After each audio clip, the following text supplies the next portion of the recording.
Hey everybody, I'm coming to you today with kind of a serious topic that I've been meaning to talk about for a while, and now that my book is relaunched, I thought I'd better give it a gander. So, as you can see before you, are two books from the controversial movement called ComicsGate. Uh,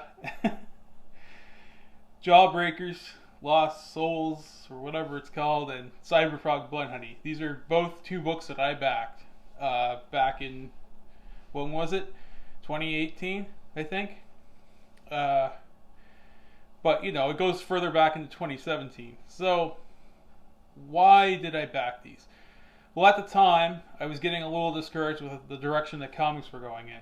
And, Richard was talking a lot of smack about the industry, and Richard being the author of Jawbreakers.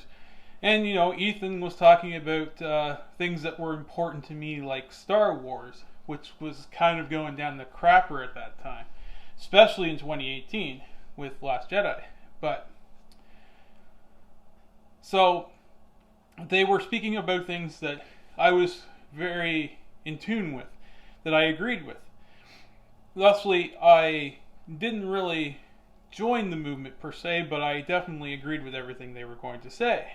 So I saw the atmosphere they were generating, and I said, wow, this is great. Finally, they've brought all these people together, these people that love comic books and stories that, classic stories and whatnot. I said, this would be the perfect time for me to get up off my butt and finally release this story that I have been working on for 20 years. And I thought, oh, well, this is such a great environment for this sort of thing.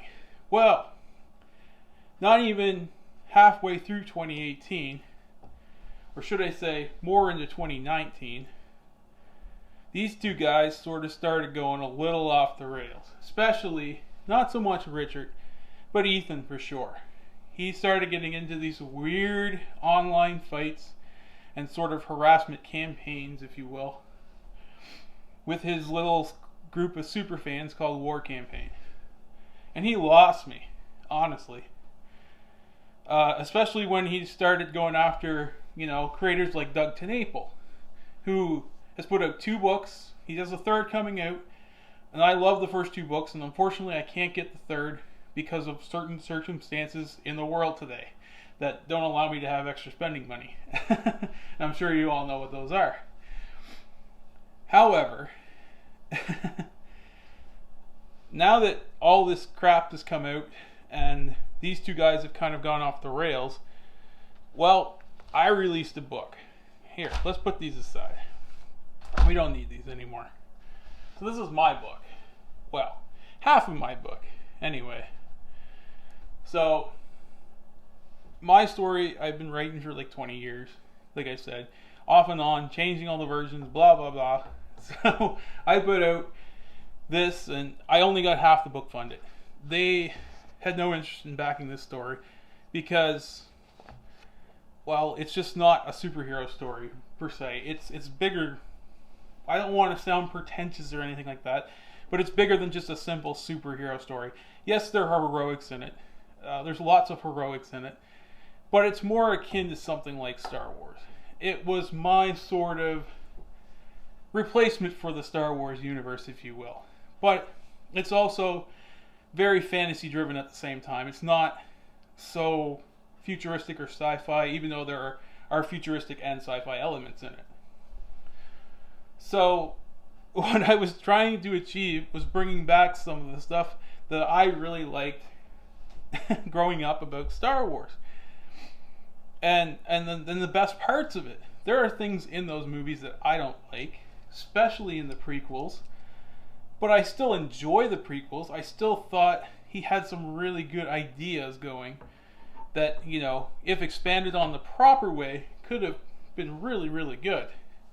And I hoped to compile a few of those things and bring in a sense of stuff from JRPGs, which I play a lot of, and sort of mix and all these things together into a story that I could really enjoy, that didn't have the faults I thought the other stories had.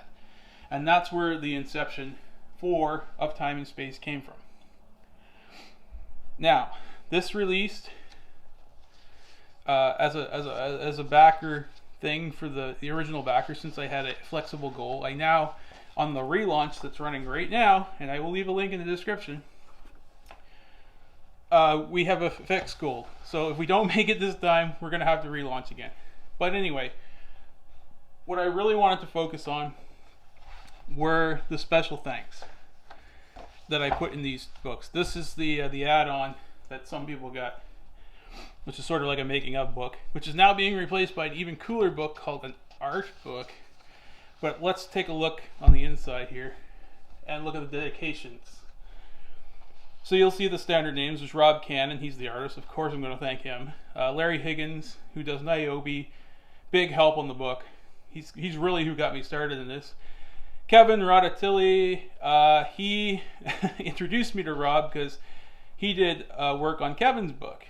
David Coates did some original designs. Andre Boulard did some original designs. Kelly Wass did some original designs. Nicole Raymond was my editor. Doug Tenaple, of course,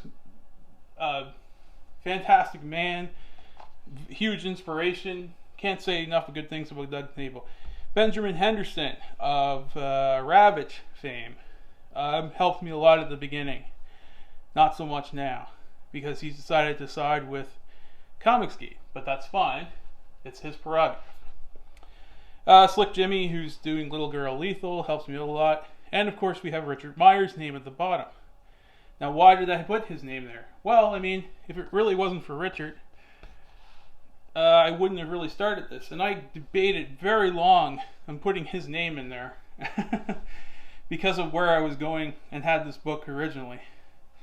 But then you see Lunar Eyes, the Ash Can, which is what went out to backers.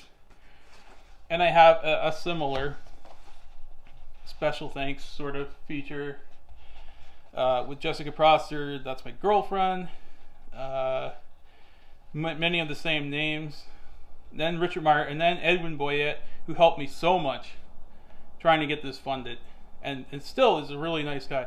And then I put the illustrious Ethan Van Sciver in the special thanks. Now why did I do that? Well, again, it was because he inspired me to go out and do this. Will I be putting his name in the special thanks again? Absolutely not. But you know, I don't like hiding the past. I don't like the fact that, you know, I was very friendly with some of these guys at one point, but you know, it happens. And then George Alexopoulos is another really cool cat. Nerd Wonder. CG Delta was a ComicsGate support group that I was part of that was very non-political, and I just left it because somebody in it was complaining that I was complaining about CG. So fortunately to those guys, there are certain guys in there like Jeremy Lott, who's a really cool cat and doesn't let all this drama mess everything up. And Indicom TV was a thing I was doing some work for at some point. But anyway, so those were where the special thanks comes from in those books.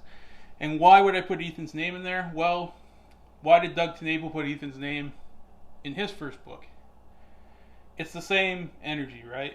We obviously have to think about what happened and where we came from and stuff like that.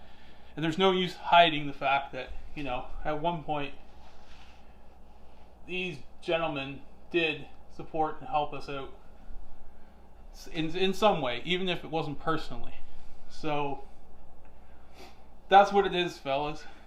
Do I support what ComicsGate has become now? Not really. Do I think the fundamental principles that started it were a good thing? Yes, I do. But it is not the same thing that it once was. And it won't ever go back to that. Because certain people have co-opted the name and turned it into something, well, perverse is the best word for it. There's no real other way to describe it at this point, right? Anyway, I think I've gone on long enough about this. I just wanted to make a short video sort of describing my position and why I put those names in the book originally. And hopefully that's a good explanation to you.